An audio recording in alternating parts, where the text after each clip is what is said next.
Kisah Bani Israel ataupun Yahudi bukan sekadar kisah tentang mereka, tetapi ia ada kaitan dengan kita sebagai umat Nabi Muhammad sallallahu alaihi wasallam.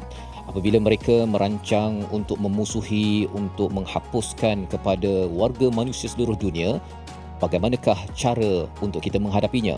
Kita ikuti dalam episod kali ini. واجعله لنا هجتين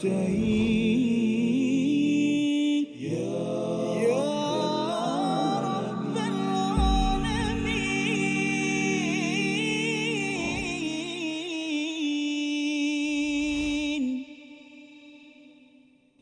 فبما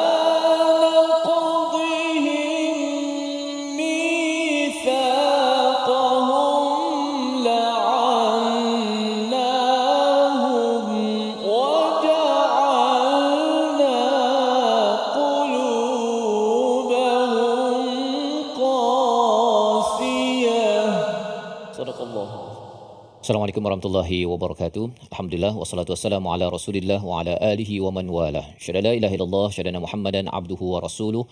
Allahumma salli ala sayyidina Muhammad wa ala alihi wa sahbihi ajma'in. Amma ba'du. Kita bersyukur pada Allah Subhanahu wa taala. Sama-sama kita memanjatkan kesyukuran pada Allah, memanjatkan salawat pada Nabi Muhammad sallallahu alaihi wasallam yang berjuang dalam hidupnya untuk membawakan wahyu, risalah daripada Allah Subhanahu wa taala. Dan alhamdulillah pada hari ini kita akan membaca satu ayat yang ke-13 Suratul Maidah bersama Al-Fadhil Ustaz Tirmizi Ali. Apa khabar Ustaz? Baik, alhamdulillah. Safah, apa khabar? Baik. Alhamdulillah Ustaz ya. Kita nak baca ayat yang ke-13 ya, dan ayat ini adalah sambungan ya, dan ada kaitan dengan apa yang berlaku sekarang ini, yang harapnya kita dapat ilmu hikmah daripada sesi pada hari ini. Sama-sama kita mulakan dengan doa subhanakala ilmalana illa ma 'allamtana innaka antal alimul hakim rabbi zidni ilma. Sama-sama kita saksikan apakah ringkasan bagi satu ayat pada hari ini. Pada halaman yang ke-109 kita akan membaca mendalami ayat yang ke-13. Akibat pelanggaran janji dan sikap buruk orang Yahudi serta tindak balas daripada Nabi Muhammad sallallahu alaihi wasallam dan juga para sahabat, sekaligus panduan untuk kita sebagai umat Islam. Mari sama-sama kita membaca ayat yang ke-13 bersama Al-Fadhil Ustaz Tirmizi Ali. Sila Ustaz. Baik, alhamdulillah. Terima kasih Fadhil Ustaz Tuan Fazrul, penonton-penonton, sahabat-sahabat yang dikasihi sekalian. Alhamdulillah, syukur pada Allah Subhanahu wa taala. Kita dapat bersama-sama lagi dalam My Quran Time, Quran, Salat dan Infak. Pastikan penonton-penonton untuk terus kita share majlis ilmu kita, sebarkan, like di FB kita. Mudah-mudahan sahabat-sahabat kita di luar sana dapat sama-sama mendengar ataupun mengikuti majlis ilmu ini dengan usaha kecil kita, insya-Allah. Dan kita mengalukan sekali lagi kedatangan di studio kita pada hari ini daripada Lembaga Kebajikan Perempuan Islam Malaysia, Manjoy Ipoh Perak. Orang Ipoh kita. Masya-Allah. Ya. Khabar Yub semua sihat? Koma Maksud apa? Ya, koma. Masya-Allah. Alhamdulillah, daripada Perak bersama dengan kita semata-mata kerana Al-Quran. Mudah-mudahan musafir menjadi musafir yang barakah, dilimpahi rahmah Al-Quran. Masya-Allah. Dan tak lupa sekali lagi bersama dengan kita pada hari ini daripada kumpulan mengaji Ustazah Hanisah. Yang mana satu Ustazah Hanisah ya? Ada tak hari ini? Ada? Ustazah tidak ada. ada. Tapinya wakilnya ada. Wakilnya. Masya-Allah. Kumpulan mengaji Ustazah Hanisah, Pondok Nurul Hasanah, Bukit Belimbing, Kuala Selangor. Masya-Allah. Baik, dan kumpulan Istiqamah Ustaz bersama Ya, juga. alhamdulillah juga. Tak lupakan tetap bersama dengan kita kumpulan Istiqamah di mana saja kita berada, insya-Allah. Baik, jadi kita nak baca hari ini ayat yang ke-13 Ustaz ya. Ayat yang Satu ada 5 baris ini bersama, dan yang belum buka muka surat 109 boleh bersedia. Mari kita mulakan bersama, insya-Allah. Baik. Auzubillahi minasyaitanir rajim. Bismillahirrahmanirrahim. Fabima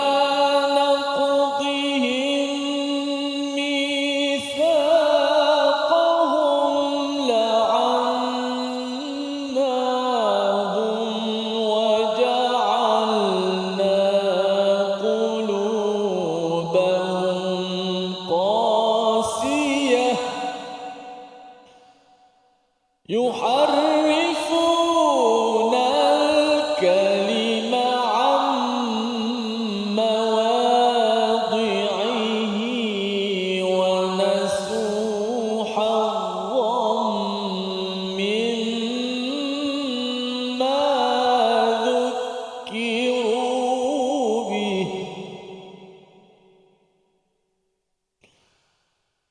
ولا تزال تطلع على خائنة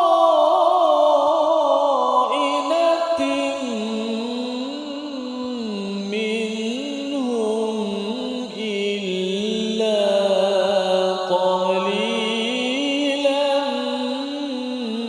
منهم فاعف عنهم واصفح فاعف عنهم واصفح إن الله يحب المحسنين.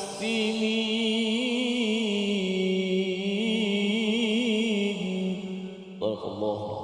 Surah Al-Azim, itulah bacaan ayat yang ke-13, bagaimana Allah memberikan panduan kepada kita dalam ayat sebelum ini apabila Allah memberi ataupun membangkitkan 12 orang amir ataupun nuqaba, naqiba, iaitu yang menjadi ketua kepada 12 kabilah di dalam Bani Israel.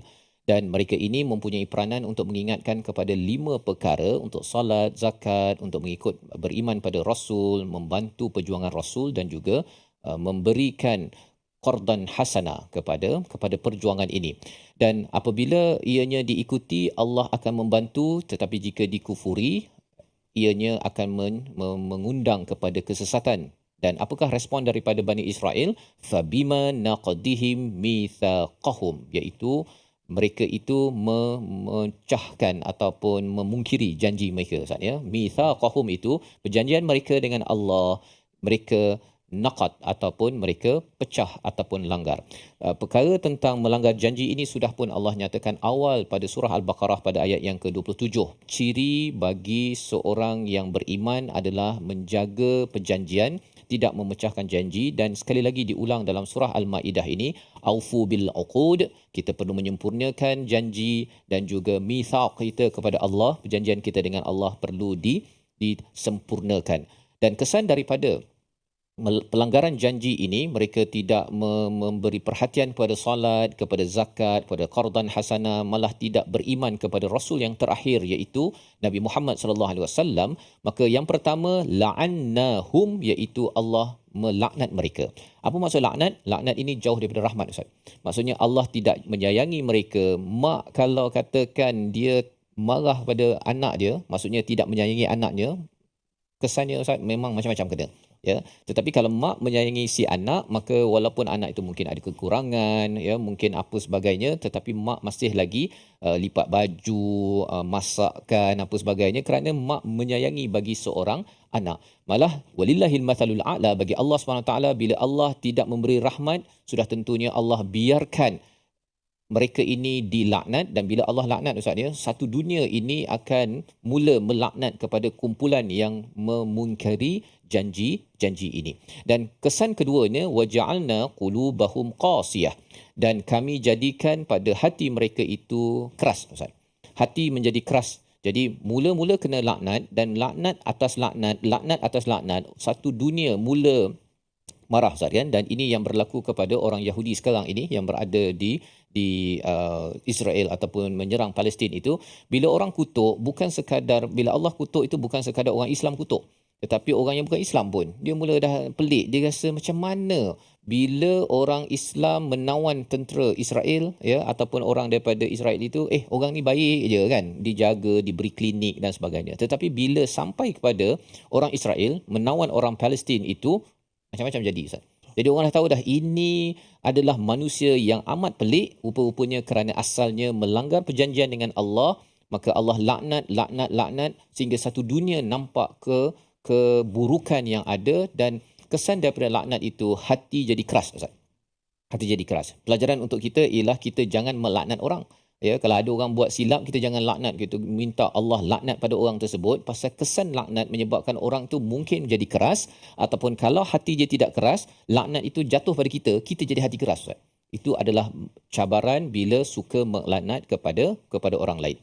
Jadi ini adalah pelajaran besar untuk kita sama-sama beri perhatian. Dalam tafsir menyatakan bahawa apabila seseorang itu melanggar janji sahaja, ia mengundang laknat Allah dan menyebabkan hati keras.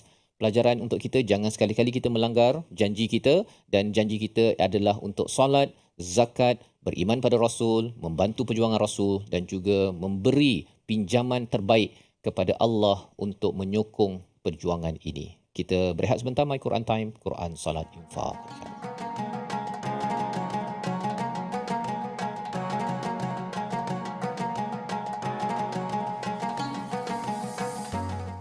واجعله لنا هجتين يا رب العالمين.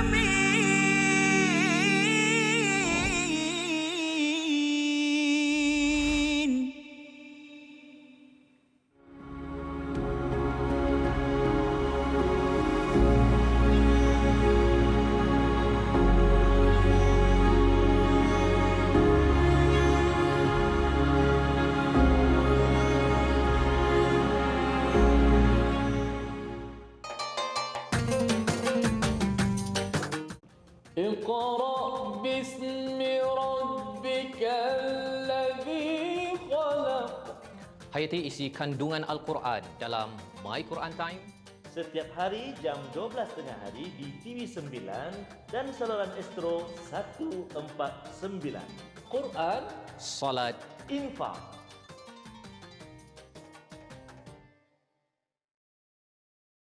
منهما جاهينا وارزقنا تلاوته.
واجعله لنا هجتين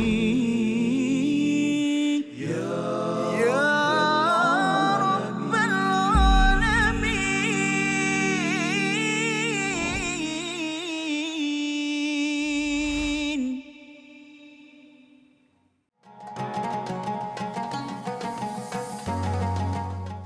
فبما نقضهم ميثاقهم لعناهم وجعلنا قلوبهم قاسية. صدق الله. Kembali kita dalam My Quran Time, Quran, Salat, Infak. Sama-sama kita melihat kepada ayat 13 daripada Suratul Maidah sebagai pelajaran untuk kita bagaimana Allah menekankan tentang memungkiri ataupun melanggar kepada perjanjian kepada Allah Subhanahu Wa Taala ini mengundang dua perkara, dilaknat oleh Allah dan juga seseorang itu akan keras hatinya bila jauh daripada rahmat Allah. Bila dilaknat ini kesannya ialah banyak peluang-peluang untuk kita mendapat kebaikan daripada Allah itu akan terhindar. Dan yang keduanya, bila hati keras Ustaznya, hati keras ini akhirnya dia jadi lebih kurang macam mungkin dia istilahnya kebidatangan tu akan menjelma. Dan itu yang kita saksikan dalam tragedi yang berlaku di Gaza, bagaimana kita melihat seorang manusia Ustaznya sanggup untuk menembak bom kepada anak-anak kecil. Ya, kalau katakan dia berlawan di antara tentera dengan tentera itu nampaklah macam okey kan, maksudnya bermusuh lah kan. Tetapi kalau sampai anak kecil, pada golongan wanita, orang tua pun sekali dibedil, orang yang tengah sakit pun, boom, hospital dihancurkan. Kita tahu bahawa ini kesan daripada orang yang memang jauh daripada rahmat Allah dan orang itu adalah orang yang hatinya keras. Dan mengapa keras? kerana asalnya itu memandang enteng, melanggar perjanjian yang sudah pun dimeterai, dan inilah perkara yang perlu dipelajari oleh umat Islam, Ustaz, ya. Maksudnya bila kita tengok orang Palestin ataupun di Gaza itu, dia masih lagi menghormati pada tawanan. Bila berbuat kebaikan itu, rupa-rupanya itu kesan daripada menjaga janji yang telah pun dimeterai di hadapan Allah Subhanahu Wa Taala. Walaupun kita berperang ke, bermusuh ke, jangan sampai kita tidak adil kepada musuh tersebut, sebagaimana kita sudah belajar pada ayat yang ke-8 sebelum ini. Jadi di sinilah panduan kepada kita. Dan apa lagi, ya, kalau Imam Ibnu Ashur menyatakan ada 3 perkara yang dinyatakan dalam ayat 13 ini yang menyebabkan umat Bani Israel itu engkar. Pertama, melanggar perjanjian. Yang kedua dan yang ketiga. Kita teruskan bacaan ayat 13 sekali lagi bersama Al-Fadhil Ustaz Tirmizi. Sila Ustaz. A'udzubillahi minasyaitonirrajim. Fabima naqdihim mitsaqahum la'annahum wa ja'alna qulubahum qasiyah يحرفون الكلم عن مواضعه ونسوا حظا مما ذكروا به ولا تزال تطلع على خائنة منهم إلا قليلا منهم فاعف عنهم واصفح إن الله يحب المحسنين صدق الله. Surah Al-Nazim ayat yang ke-13 diteruskan dengan perkara kedua yang menyebabkan mereka ini ingkar, Ustaz, ya. Apakah yang dibuat oleh mereka Bani Israel ini ingkar? Yang pertama, melanggar perjanjian dengan Allah dengan 5 perkara pada ayat yang ke-12. Yang kedua, yuharrifunal kalima am mawadi'ih, iaitu mereka menyelewengkan kalimah-kalimah Allah Subhanahu Wa Taala. Mereka mendapat Taurat, tetapi bagi ustaz-ustaz ataupun penceramah ataupun pendeta mereka itu, mereka menukar, menyeleweng. Yuharrifun al-kalima am mawadi'ih. Sepatutnya ayat ini diletakkan begini, ada yang ditutup, maksudnya dia tak nak ceramahkan, dia tidak mahu beritahu. Malah lebih daripada itu, tentang kerasulan Nabi Muhammad sallallahu alaihi wasallam ini mereka sembunyikan. Pasal kalau mereka beritahu pada follower mereka, nanti follower mereka berubah, nanti susahlah dapat sampul. Lebih kurang begitu. Itu yang berlaku kepada ustaz-ustaz pada zaman Bani Israel.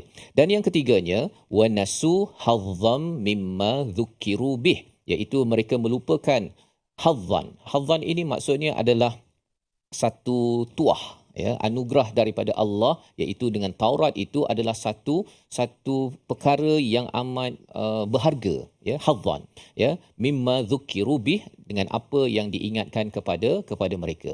Jadi mereka melupakannya apa? Salah satu daripada perkara yang dilupakan oleh orang Bani Israel ini dalam kitab mereka yang dipelopori oleh ustaz ataupun pendeta mereka adalah isu akhirat, Ustaz.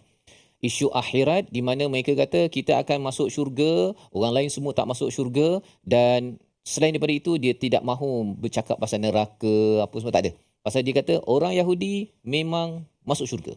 Hanya untuk orang Yahudi, itu saja. Jadi bila mereka melupakan sebahagian daripada ancaman-ancaman, kalau tidak mengikut pada peraturan, mereka cuba menutup kepada Nabi Muhammad sallallahu alaihi wasallam yang membawakan kepada risalah akhir. Bila mereka lupakan perkara ini, inilah jenayah ketiga yang menunjukkan keingkaran mereka kepada Allah Subhanahu Wa Taala. Dan lebih daripada itu, zukiru bih ini juga ada kaitan dengan mengingat Allah Subhanahu Wa Taala. Mereka lupakan. Itu sebabnya apabila kita mendengar Asma'ullahul Husna, Allah As-Sami' ataupun Allah Al-Alim, Allah itu sebagai Al-Adil contohnya, Ustaz, kan? kita hanya akan dapat menyaksikan. Kita dapat saksikan di dunia ini Allah ni Maha mengetahui. Tetapi bila kita sampai ke akhirat nanti, bila kita bertemu syurga, kita akan lagi mengetahui Allah tahu apa yang kita buat. Selama ini, seluruh manusia sepanjang zaman. Bila kita melihat kepada Al-Adl contohnya, kita beriman kepada Allah Maha Adil, kat sini kita tengok alamak ada orang yang dia dah rasuah berbilion-bilion, lepas tu mungkin dia dipenjarakan 1 tahun 2 tahun lepas, kan? Ataupun dia dah bunuh 100 orang tapi dia kena, kalau dia digantung pun sampai mati 1 nyawa je, Ustaz. Yang sudah pergi 100 nyawa. Jadi seperti tidak adil. Tetapi bila kita sampai di akhirat, hanya dengan keimanan pada hari akhirat sahajalah, maka seseorang itu akan dapat menghargai nama-nama Allah sehingga di akhirat nanti baru tahu, oh, orang yang dah bunuh 100 kali ini dia dah dibakar, dah hampir mati, dihidupkan balik, dihidupkan balik, maka itulah yang membuktikan kebenaran nama Allah yang kita selalu ingat dengan gelaran Ya Adil ataupun Ya Rahim, Ya Quddus, Ya Sami', Ya Basir dan semua nama Allah Asma'ullahul Husna. Tetapi ia dilupakan oleh orang-orang Yahudi. Mereka tidak ingat kepada Allah. Kalau ingat pun ingat dalam bentuk yang interest mereka, Ustaz. Apa-apa yang baik untuk mereka, dia kata Allah menyayangi, Tuhan menyayangi kita. We are the chosen one. Kita adalah umat pilihan oleh Tuhan. Itu sahaja yang mereka ingat berbanding dengan peringatan yang boleh menyebabkan mereka berfikir panjang, membuat persediaan dan tidak sanggup untuk melanggar perjanjian ataupun mengubah kalimah-kalimah Allah ataupun melupakan Allah pada setiap masa. Maka ini adalah 3 jenayah dan kesan daripada 3 jenayah ini, wala tazalu tali'u ala kha'inatin minhum illa qalilam minhum. Kesannya ialah Nabi mendapati, kita pun mendapati mereka ni buat khianat, Ustaz. Berpanjangan. Hari ini janji, besok.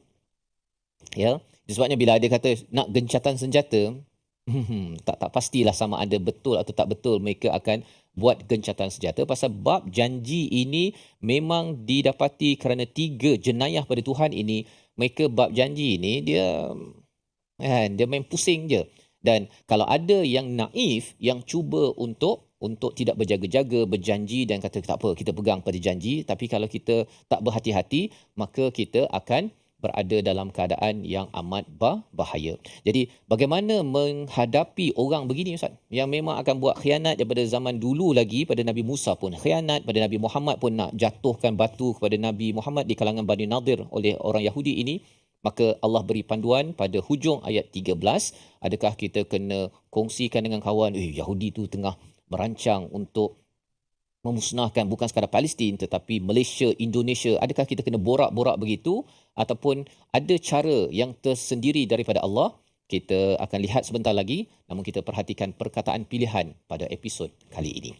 Perkataannya ialah wanasu hazzam mimma dhukiru bih. Perkataan yang ingin kita fokuskan, wanasu daripada perkataan nasya, lupa. 45 kali disebut di dalam Al-Quran, muncul dalam surah Al-Baqarah, surah Al-An'am dan surah Al-A'raf. Dan apakah sebab mereka lupa? Asalnya mereka tidak menjaga janji. Bila tidak menjaga janji dan ustaz-ustaz pendeta pula yang menyelewengkan tazkirah-tazkirah ceramah yang ada, maka masyarakatnya itu penuh dengan kejahilan, lupa tentang akhirat, lupa tentang Allah Subhanahu Wa Taala. Kita berehat dahulu. My Quran Time, Quran Salat.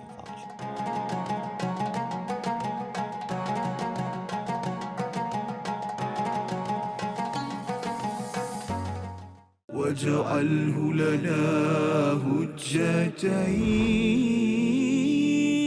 يا رب العالمين.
جاهلا وارزقنا تلاوته.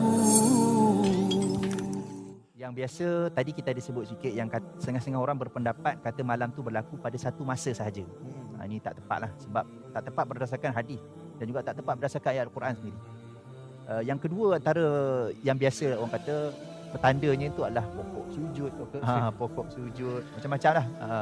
Kubah masjid jatuh, terbalik kan, terbalik ke atas tanah. Itu semua petanda-petanda yang tidak ada di dalam nas. Mungkin pengalaman lah, saya kata itulah kata pengalaman setengah-setengah orang tu, dia cerita pengalaman dia, tapi kita tak tahu sebenarnya pengalaman dia tu berdasarkan pokok betul-betul tumbang ke apa kan. Ribut ke apa kan. Ada orang dia kata saya letak pokok, sangkut kain tuala di dahan, esok pagi tengok dia atas kan. Mungkin malam tu ribut, kita tak tahu kan. Dia ingat dahan yang sama yang dia dah sangkut tu, tengok ada kat atas. Itu pun antara kepercayaan yang masyarakat ingat itu adalah tanda Al-Qadar, tapi sebenarnya tidak. Dia bukan tanda Al-Qadar, mungkin itu pengalaman masing-masing yang berbeza daripada satu kan. Dan وَاجْعَلْهُ لَنَا هُجَّتَيْنِ يَا رَبَّ الْعَالَمِينَ.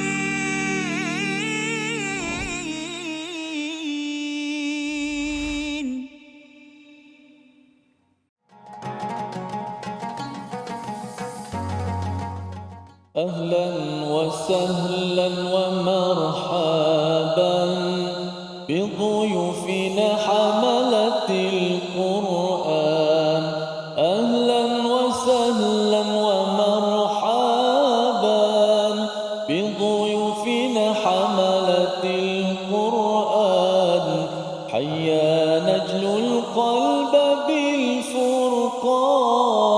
حيا نعلي النفس بالإيمان. هيا نرضي ربنا الرحمن. هيا نرتقي أعلى الجنان.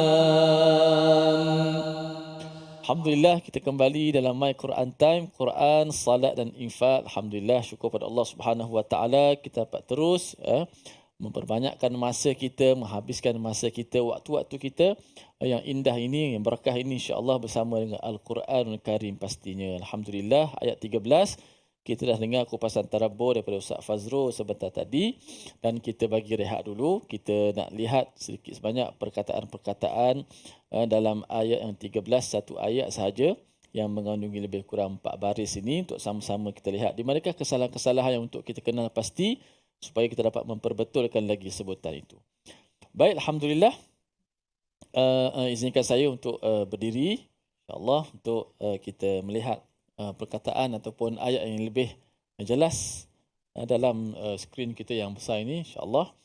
Baik, perkataan pertama, fabima naqdihim mitsaqahum waja'alna qulubahum qasiyah. Kita fokus dulu pada perkataan itu. Yang pertama ialah fabima naqdihim. Perkataan fabima naqdihim, yang mana ada huruf qaf yang mati diqalqalahkan, kemudian huruf dad yang berbaris di bawah. Huruf qaf ni huruf qalqalah yang bersifat dengan tebal. Kita jangan nipiskan dia seperti naqdihim. Kalau qalqalah dia mestilah bunyi sesuai dengan huruf qaf. Naqo. Cuba sebut qa naqo. Fabima naqdihim. Selepas kita menyebut qalqalah huruf qaf, datang lagi huruf yang kuat pula, huruf dad. Mungkin sebilangan kita paling takutlah huruf dad tu. Kerana huruf dad ni huruf yang rasanya dah tepi lidah, kat mana nak letak lidah. Sehingga bila nak masuk huruf dad tu, macam-macam reaksi kita lihat. Ada fabima naqdihim, sampai macam tu sekali. Ada yang sampai orang Terengganu kata reyok repang mulut dia. Kan? Tepi tu macam mana? Sebab tepi lidah jadi kena kenyit mata sikit. Kan? Ada yang kata kena gelembung-gelembung sedikit bau betul.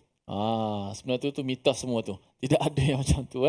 Yang mana huruf dad, kita kata apa? Tepi lidah. Saya nak tunjuk sikit. Kita buka sikit. Kalau kita kata apa? Ini lidah. Okey, lidah kita. Cuma tak boleh saya nak angkat lah, nak gerak ke depan pun payah. Kena gerak sendiri. Tapi lidah kita ni yang asli ni, kita boleh keluar sedikit, menjolor ke depan, huruf za. Ni saya tak boleh nak. Kalau buat, boleh cabut terus lah kan. Okey. Huruf dot, tepi lidah. Sama ada kanan atau kiri, ataupun kedua-duanya sekali. Diangkat ke gerham atas. Okey. Bila lidah angkat, okey. Lidah yang terangkat ini, bukan mesti lidah kita ni kena belok macam ni. Tak. Angkat je semua. Sebab dia ada sifat-sifat lain yang menyebabkan dia terangkat. Ada isti'la, ada itba'. Okey. Kemudian, angkat sama ada kanan ataupun kiri. Dilekatkan ke atas. Bukan mesti belak ni lidah kita, tidak. Angkat saja ke atas macam tu. Ditekankan, difokuskan bahagian tepi. Diangkat ke atas gerham atas ni. Ditekankan sedikit. Jangan fokus pada hujung. Naqdi. Jadi dal. Tapi kalau kita fokus bahagian tepi sama ada kanan atau kiri. Naqdi. Cuba sebut. Fabima naqdihim. Bila angkat tepi, mestilah depan angkat sekali. Mana boleh nak tepi saja. Depan pun tak boleh duduk bawah. Tak. Semua angkat. Cuma fokus, tekanan tu lebih kuat bahagian dalam, tepi. Kanan atau kiri. Fabima naqdihim. Maknanya angkat ke kita punya gerhan tepi ni. Tak perlu naqdihim, tak perlu. Dot jangan naqdi. Cuba sebut. Fabima naqdihim. Ya, begitu. Jangan lambat bila masuk dot ni, kadang-kadang nak letak pula lidah, tak jumpa cari. Kan? Sebenarnya tak begitu pun.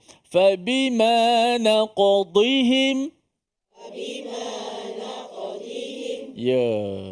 Okay, yang kedua, qulubahum qasiyah. Qulubahum qasiyah.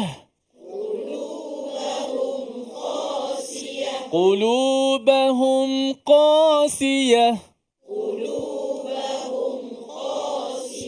Qulubahum senang je. Qasiyah. Ya, sebut ya. Bukan ya. Qulubahum qasiyah. Bukan. Tu bunyi macam cakap Melayu dah. Bunyi Melayu sangat kan. Ya, kat ya tu kan. Jadi, siya. Ya, sebut ya. Ya. Dia tidak ya. Ya. Qulubahum qasiyah. Okey. Yang ketiga. Wa nasu hazzam mimma.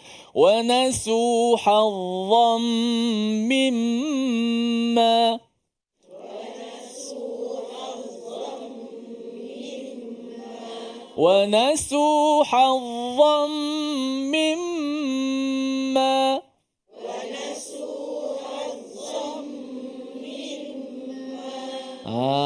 okey. Sampai kita pada huruf yang dha, huruf dha yang ada tanwin dan sabdu dekat atas. Halla. Huruf dha ni rupa-rupanya makhraj dha ni sama dengan tha dan zal. Cuma beza sifat dia kuat, tebal. So, kita sebut dha. Cuba sebut dha.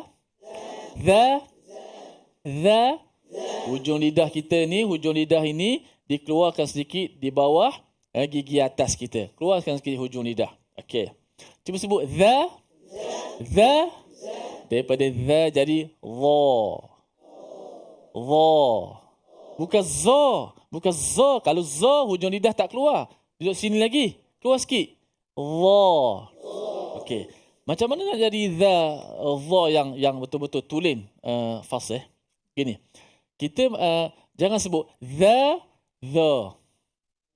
Kalau dha itu hanya kita tidak mengangkat pangkal lidah yang jadi tebal. Sifat tebal dha tu datang daripada dalam. Cuba sebut Dia bukan bukan, dia dha dalam, bukan dha, bukan. Wa nasu hazzam mimma.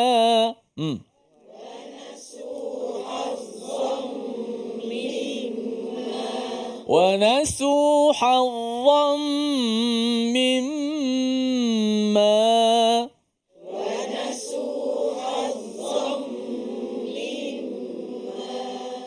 فنسوا حظا مما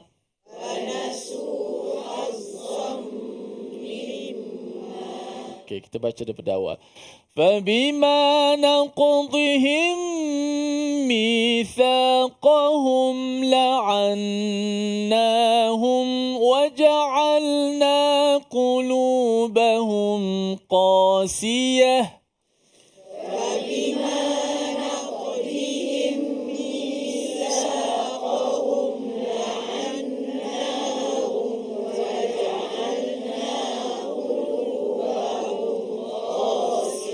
Sekali lagi. فَبِمَا نَقْضِهِمْ Penonton-penonton di rumah juga sama. Gemakan rumah kita di mana tempat kita berada. فَبِمَا نَقْضِهِمْ Jangan فَبِمَا نَقْضِهِمْ tu dal terus. Naqdi. Di dengan di. Ti. فبما نقضهم ميثاقهم لعناهم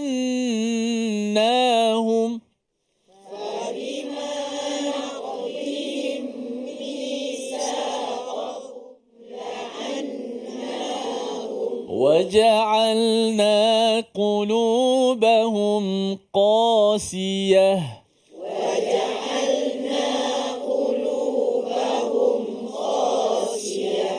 Itulah dengan alunan Tarannum Bayati yang kita alunkan masa latihan-latihan. Kita menyebut huruf-huruf dan ayat yang ke-13 ini. Mudah-mudahan sama-sama kita dapat memperbetulkan sebutan sehingga kita menjadi orang yang mahir membaca Al-Quran bersama dengan para malaikat yang mulia, insya-Allah ta'ala. Amin. Baik, kita nak berehat seketika. Jangan ke mana-mana. Kembali selepas ini, pastinya My Quran Time. Quran, Salat, Infak.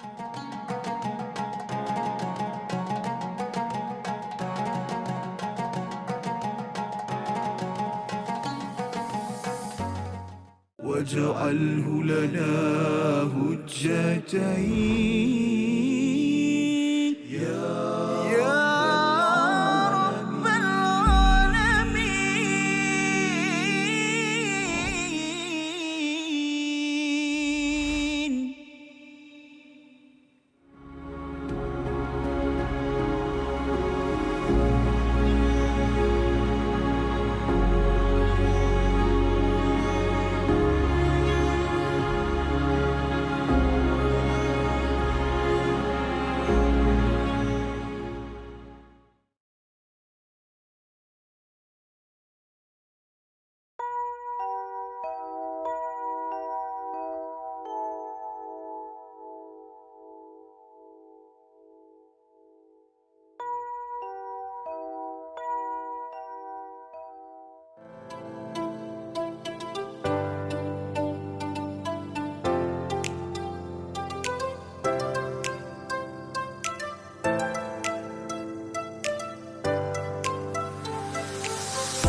جاهنا وارزقنا تلاوته ataupun sudut yang sedikit berbeza. Saya nak cerita tentang bagaimana Saidina Abu Hurairah ni dikritik oleh orientalis. Ustaz Usaini tahu tak orientalis tu apa? Orientalis ni macam orang barat ke macam mana? Betul lah. Orientalis ni betul. adalah pengkaji daripada barat, ambil daripada perkataan oriental. Maknanya orang yang mengkaji tentang orient iaitu timur, yang berasal daripada barat, maknanya orang barat yang mengkaji tentang Islam. Yang ni salah satu subjek yang saya mengajar di USIM ya, maknanya bagaimana orientalis mengkritik ataupun mengkaji tentang Al-Quran dan hadis. Salah sebuah kritikan yang dikenakan ke atas Abu Hurairah adalah salah sebuah kritikan yang dikenakan oleh orientalis ke atas hadis adalah mereka mengkritik Abu Hurairah. Seorang tokoh mereka yang terkenal namanya Ignaz Gottsicher. Ignaz Gottsicher ni orang Hungary. Orang Hungary bukan orang lapar, orang Hungary maknanya berasal daripada Hungary. Dia berasal daripada barat tapi dia belajar di Azhar. Masya Allah. واجعله لنا هجتين يا رب العالمين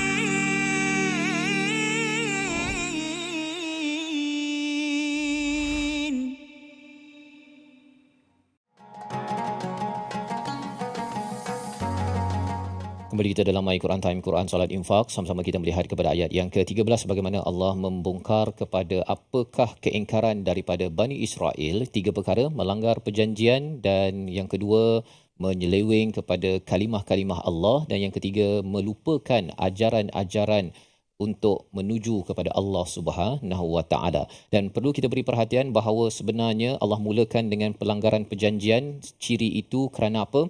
Kerana apabila dalam hidup kita ini kita ada berjanji dengan manusia, dengan rakan-rakan kita, ataupun sudah tentunya perjanjian kita dengan Allah Subhanahu Wa Taala, minimum 5 perkara yang ada pada ayat 12 itu perlu diambil perhatian, dan bagi pemimpin perlu melaksanakan, menguatkuasakan perkara tersebut kerana ianya akan menghindarkan daripada laknat dan juga kekerasan hati.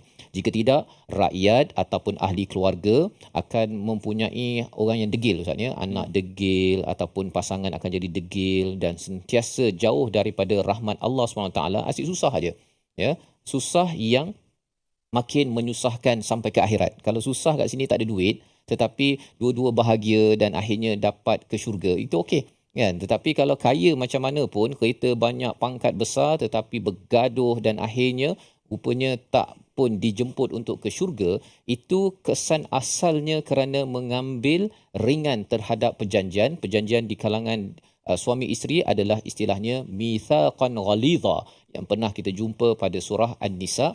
Perjanjian yang berat yang perlu diberi perhatian, hak antara seorang dengan seorang yang lain untuk disempurnakan. Mari sama-sama kita membaca ayat yang ke-13, bagaimana Allah mencadangkan ataupun memberi panduan kepada kita respon kepada mereka yang berkhianat di kalangan Bani Israel dalam kehidupan kita seharian. Ayat 13 bersama Ustaz Tirmizi.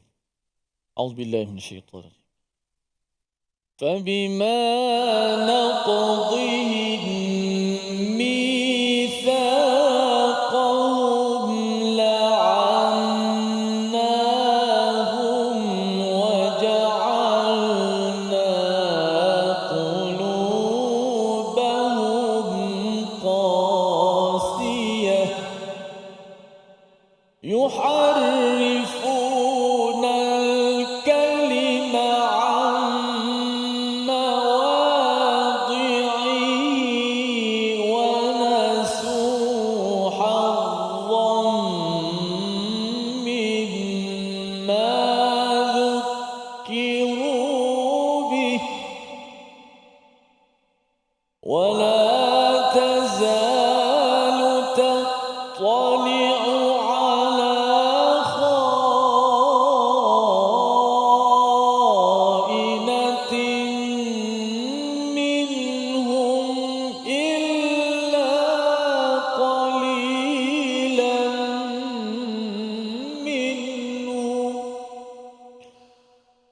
فاعف عنهم واصفح إن الله يحب المحسنين.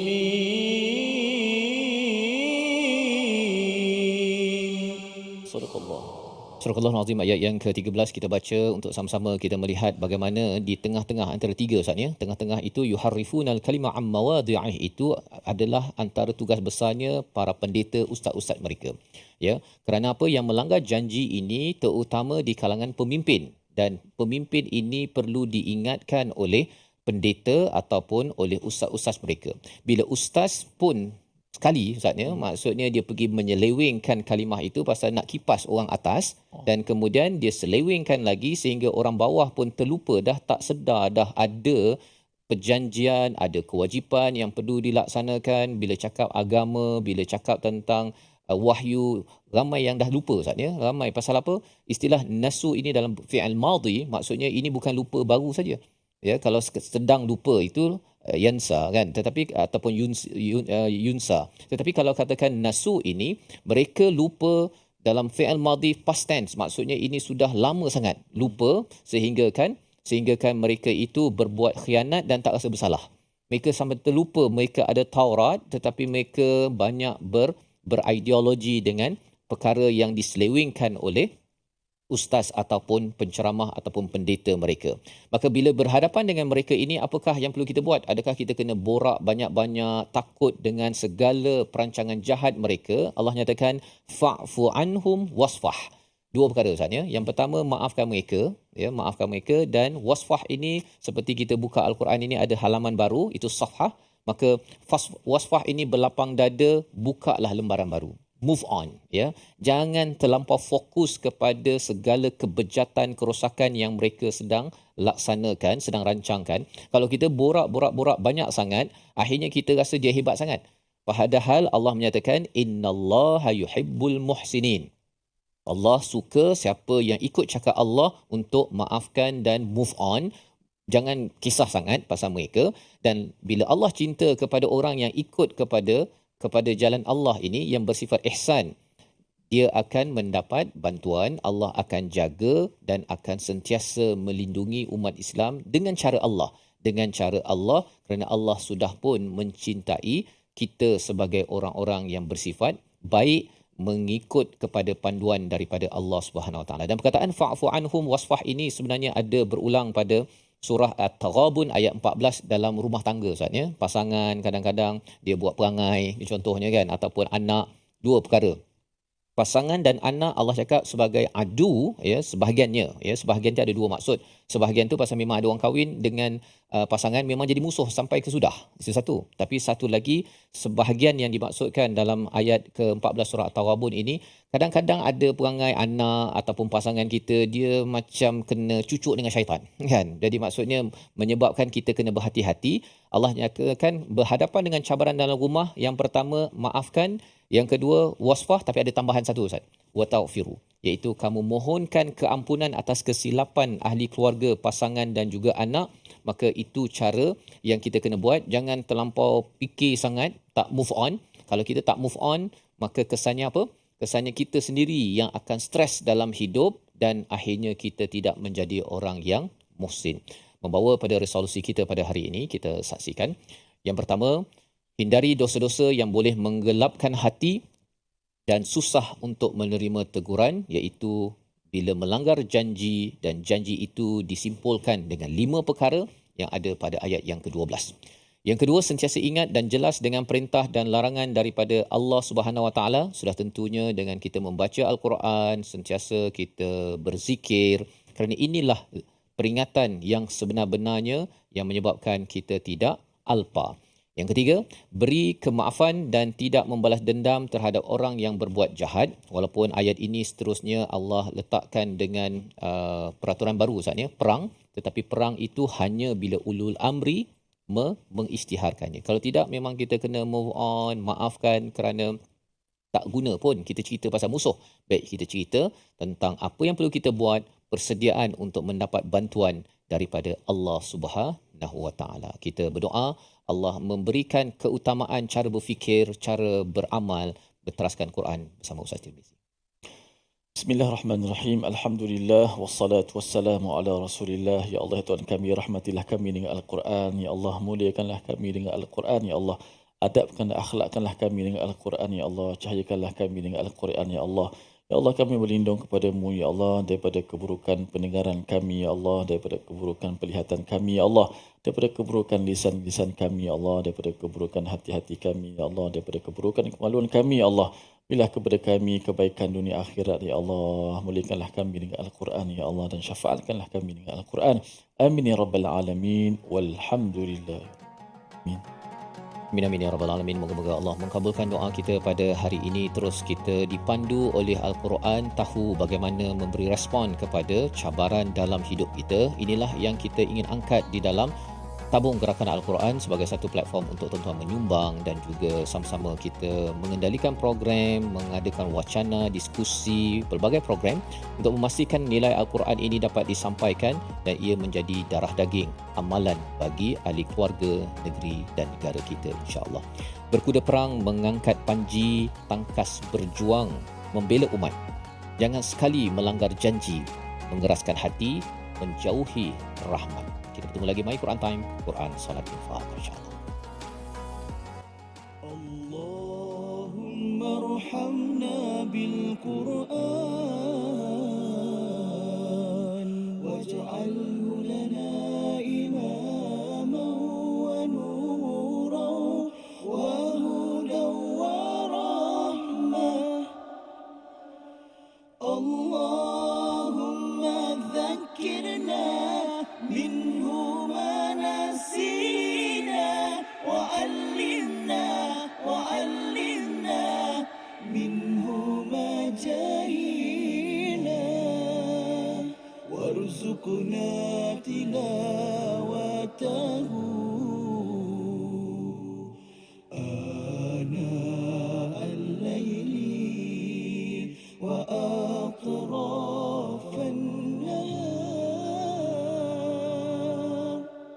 واجعله لنا حجتين